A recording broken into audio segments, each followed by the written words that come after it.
you very much. So right now, I would like to call on our first guest speaker.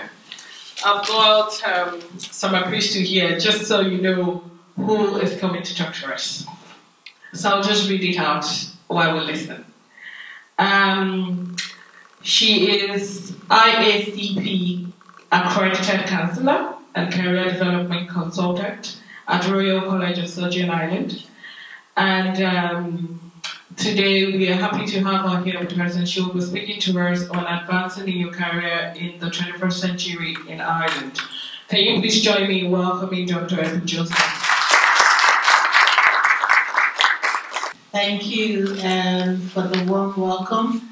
I'm just going to minimize this and get my slide up. Timekeeper, so let me know when I have 5 minutes left.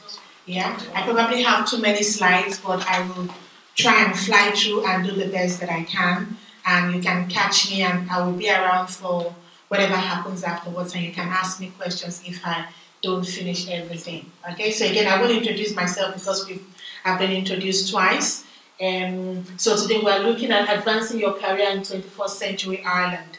So for me, that's the major work that I do, you know, and in as much, 3 things I'm going to try and do with us today is to show us, you know, some statistics, and then I will go into this. But the first thing I want to say that 60% of jobs are not advertised. 60% of jobs are not advertised. You know, I got in UCD, I'm starting a module on Black Studies, and it's the first Black Studies module that is going to be taught in Ireland. I'm starting that in 2nd semester in UCD.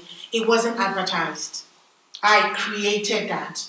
I looked for it. I made it happen. I used connections. I talked to people based on the way I have developed myself. Are you understand what I'm saying? It didn't exist. You know, there was a need. I looked for the need. I created the need. So if there's anything I want to do to us in this place today, is to generate people who know how to generate ideas, who know how to stir up ideas. Look, I'm going to show us some statistics to just help us know, you know, the things that are happening in the labor market. So that based on that data, based on that statistic, so that we can roll up our sleeves. Because anybody who tells you that it's going to be easy to make it in the Western world or in the 21st century Ireland, if they tell you that it's going to be easy, I promise you, they've just told you a lie. If they tell you that your education is going to be enough, I promise you that's going to be a lie. So the education is not enough, our personality is not enough. It has to be a combination of so many things: our resilience, your creativity, your ability to think outside the box, your ability to take a knocking and keep on ticking and keep on going. Those are the things that are going to keep you going. Those are the things that are going to take you to where you want to be. Yesterday I was at a talk with a presentation, Amina Mohammed, you know, the DSG for the United Nations. She's a Nigerian. She's a person of Nigerian descent, and she's a woman, and she has got into that position. So I'm sure if anybody talks to her, she's not going to say that it was easy getting up there.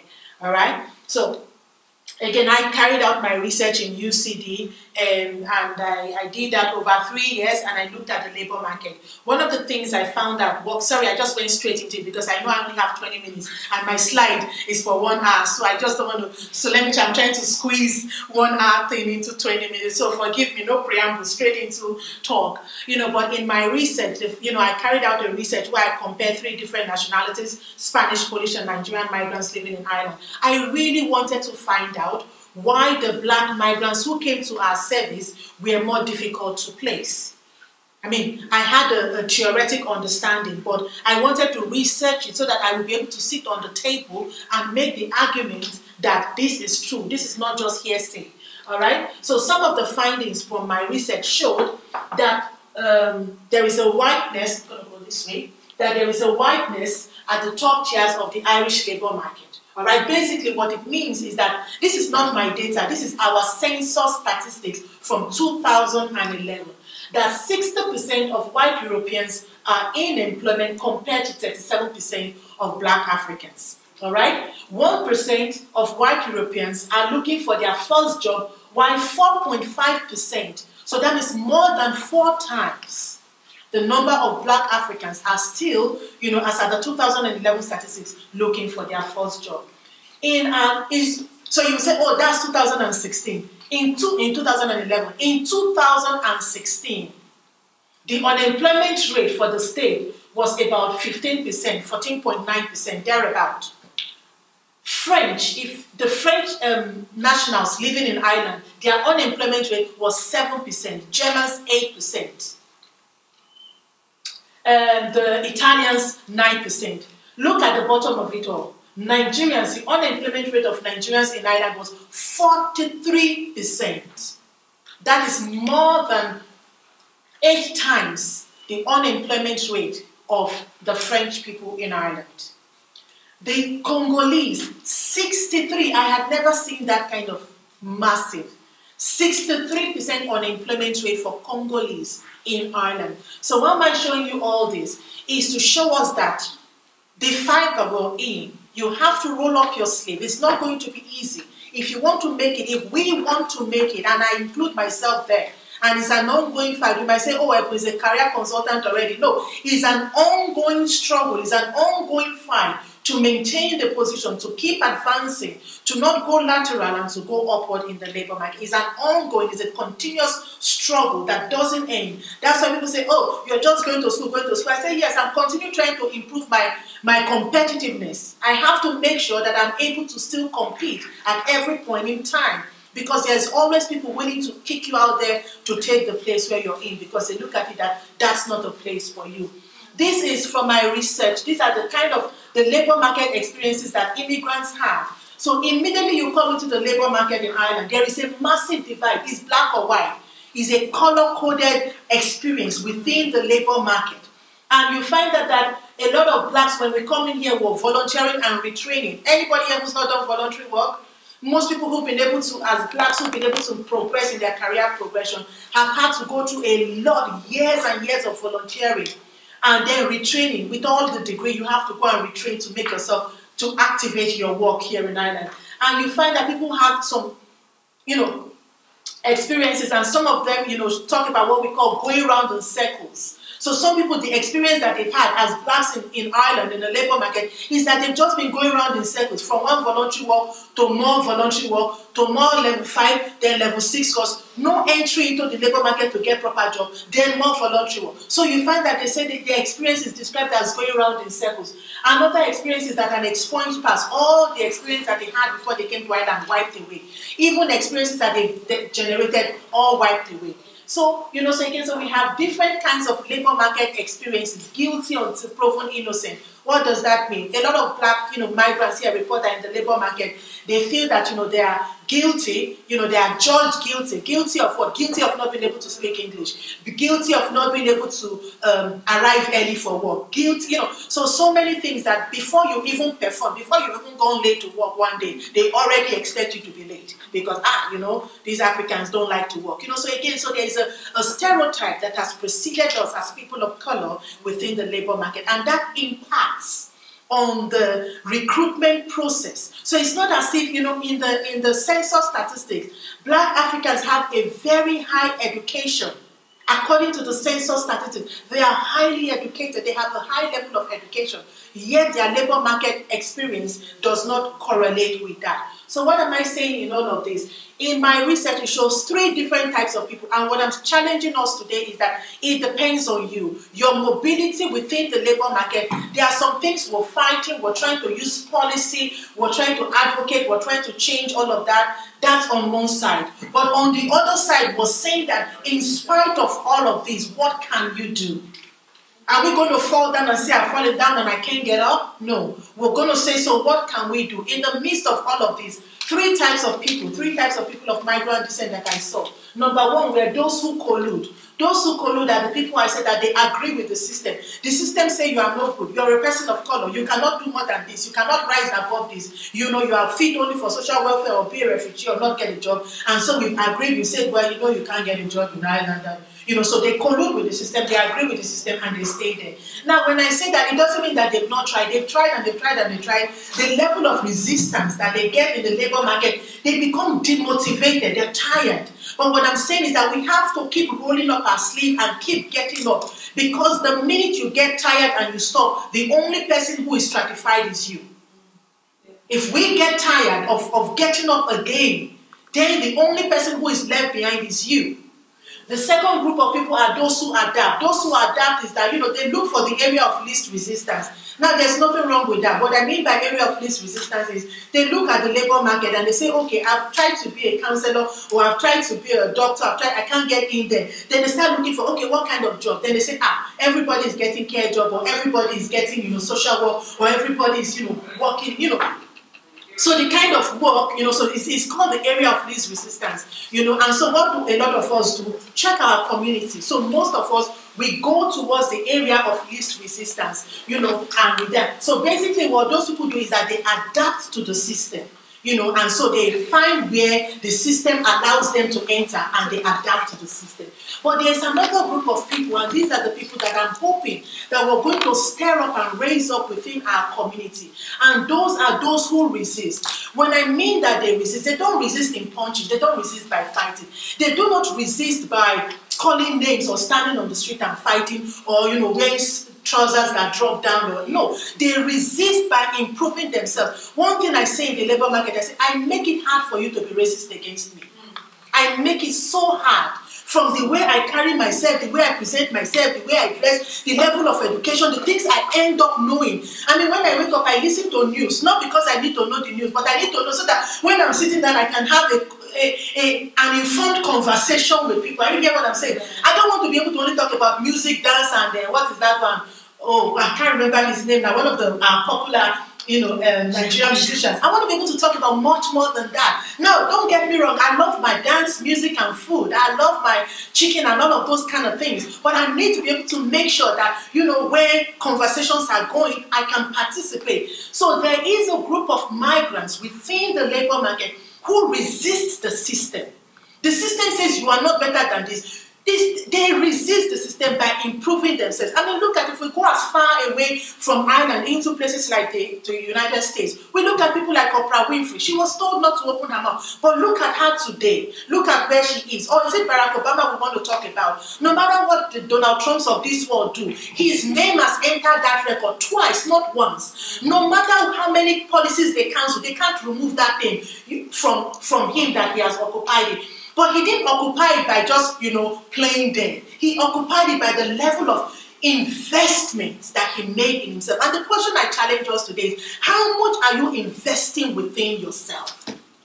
How much are you investing in yourself? If I take your 1 week, if I take your 1 month, if I take your 1 year, and I look through the phone calls you have made today, if I look through what you have done today, just in the last 24 hours, I can tell you where you will be in the next 10 years. Where you will be in the next 10 years. And I'm asking you to look through your 24 hours. Look through the last 1 month. Look at the people. Who are the people you are connecting with? What are the things you have spent your 24 hours doing? What have you invested in? Is garbage in, garbage out? You cannot plant apple and get banana. If you plant apple, what do we get? We get apple. So if I have invested my time, it's not easy. I cannot even describe all the things I've had to do in the last 1 week. I'm just saying, I'm just going through each thing that needs to be done. Just get it done and go to the next one. So I'm not saying it's easy, and that's why I showed us that statistics, from Ireland, to show that there is a massive level of resistance against our progress. But we are looking for people who will resist that by investing in yourself. Nobody is going to do that for you. I have 2 boys. One of the biggest lessons I say to them every day, I say, look, my job is your parent. I have enough friends. I'm not looking for friends. I want to parent you. That is my job. So that when I stand before my maker, I can say, I've done the job that I was sent to come and do. You understand what I'm saying? I said, this thing between your ears is called a brain. If you don't use it, life will use you. So our job is to use the skills, the investment, the creativity. And that's what I'm asking you today. What are you doing with the creativity that you have been given? So a lot of people, again, I'm talking about the labor market and about careers and all of that. So the key thing is, there are the traditional ways of looking for work. The traditional ways is reactive. You are just only looking for what is there. Every other person is looking for there. They say if you want to get what you have not had before, you have to do what you have not done before. You cannot do the same thing that everybody is doing and expecting to get that. So the traditional way is very reactive. You're only looking for what is there. 60% of jobs are not advertised. All right? So you should be supplementing this approach with a range of other strategies. Not just the, check in the papers, oh, there are no jobs. No. There are other ways, to do that. How? Because everybody wants what you want. You're not the only one that wants that good job. Not only you want a good car or a good house. Everybody wants it. So what are you going to do different? So how are you going to search for jobs in a creative way? So this approach is proactive. You can actually find roles that are of interest to you. So what I'm saying is, because of time, so the proactive way, which is a creative way of looking for work, is that you're not just looking for what exists, all right? So you're making speculative applications. You're finding out about jobs, the ones that are not advertised. That is the way to begin to look at it. You are beginning to ask yourself that what skills, what qualifications, what do I have? What does Ireland need? The first set of questions I asked myself when I came to Ireland was, what does Ireland need? What is Ireland willing to pay for? And then I asked myself, what skills do I have to be able to supply the need that Ireland is willing to pay for? That's how it is. Are you hearing what I'm saying? So you need to ask yourself, what do I have? Because a job is an exchange. Most people say, I'm looking for a job. I say, you are a thief because you want to take something for nothing. Do you understand? No. So we don't look for work. I am looking for a place where I can give my skills. That's what it is. A job is where you are giving your skills. You are giving your expertise. So you give something. When you give something, then they pay you for what you have given. So what I'm asking us to do is a paradigm shift. You see, that's why most times I don't get desperate. Thank you. I don't get desperate. Why? Because I constantly ask myself, what do I have? So I draw up a list, and I'm asking you to do that when you go away from here today. I want you to draw up a list. What do you have? What skills do you have? List them down from your qualifications. What skills as your qualifications? See, the challenge is that most of us think of qualifications. When you think of qualifications, it puts you inside this box. I'm a nurse. That's all you can do. No. So you have to think about it that as a nurse, what skills has that given you? Then you begin to ask yourself, what areas can I use? The minute you think in terms of skills, the options before you opens. It opens. You begin to see unlimited possibilities. And that's the key thing I'm asking you to do today. Look in terms of skills that you have. Okay? So again, keep thinking about it. What do you have to offer the market? Think like a business. I'm the product. See me here. This is the product. When I go, this is what I'm selling. I am the product. So from the way I present, the way I talk, I invest in myself. A lot of people who know me, they know that I love me very much. I love me so much that I invest in me. I make me smart. I study. I improve me. I hate being disrespected. So I make sure that I educate and inform myself to make me a good product to be bought. So basically what I'm saying is that you are the product. When you go for interview, you are selling yourself. All right, so again, look at what do you need. Pay the price. Don't use 6 years to be struggling. If you need to go and retrain, but be strategic, okay, about it. All right, so again, that's what I'm talking about, qualifications versus skills and abilities. Qualifications just looks at your knowledge, but your skills is the application of knowledge. It's transferable and broad. So it helps you to look at different ways where you can spend it and what is required to do the job. All right, so what do employers need? Really important: academic excellence, global work experience, transferable skills, and extracurricular activities. So irrespective of who you are, the perfect candidate must have all of these things. You must be able to show that you have drive, and don't just go and looking for a job. What is your drive? What is your motivation? What is the energy? What energy do you bring into the place? People, when they see that, they will see something. And basically what I'm saying is that you have something. You need to find that one something that you have that people will be willing to pay for. And you invest. Do whatever you need to do to improve that skill that you have. Because that is your bargaining tool. That is the weapon with which you exchange. That is the thing with which you resist the market. Not by fighting or by anything. Okay, so identify the hidden job market. All right, so again, I've talked about this. So really, really important. Key thing I'm saying is that there is a hidden job market. It's not there. And even when this job market is visible, they are not looking for you. Are you hear what I'm saying? They're looking for people who look like themselves. But so your job is to say, I don't look like you, but I sure can do this job.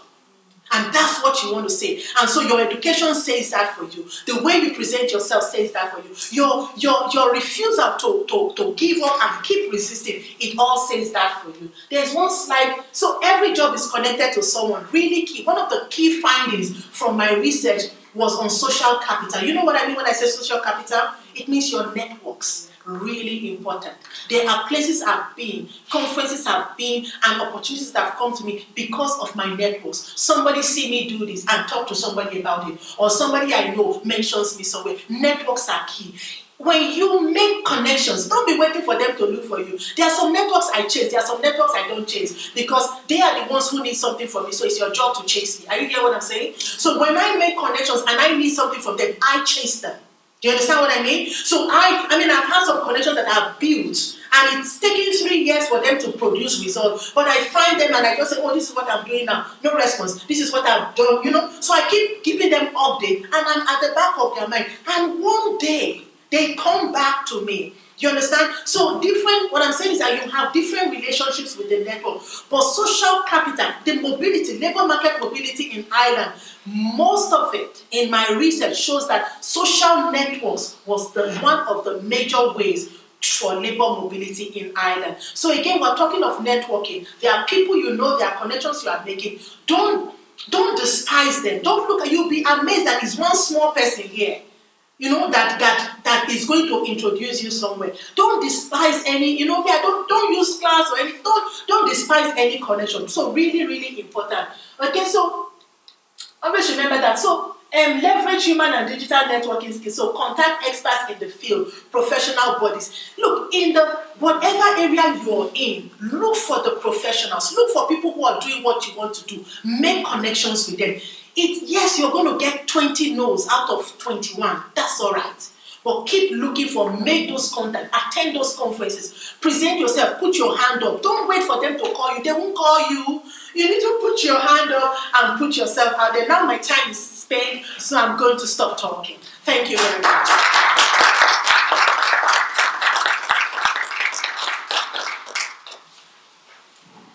Thank you very much, Ma. Did you enjoy that? Yes. And I'm sure we all picked something from it. Well, wait. Put your hands up if you want to be connected to me. Yeah. So now it's time for questions and answer. Do you have any question for her? Does anyone have any questions? LegacyTV Dublin, showcasing the beauty of African culture.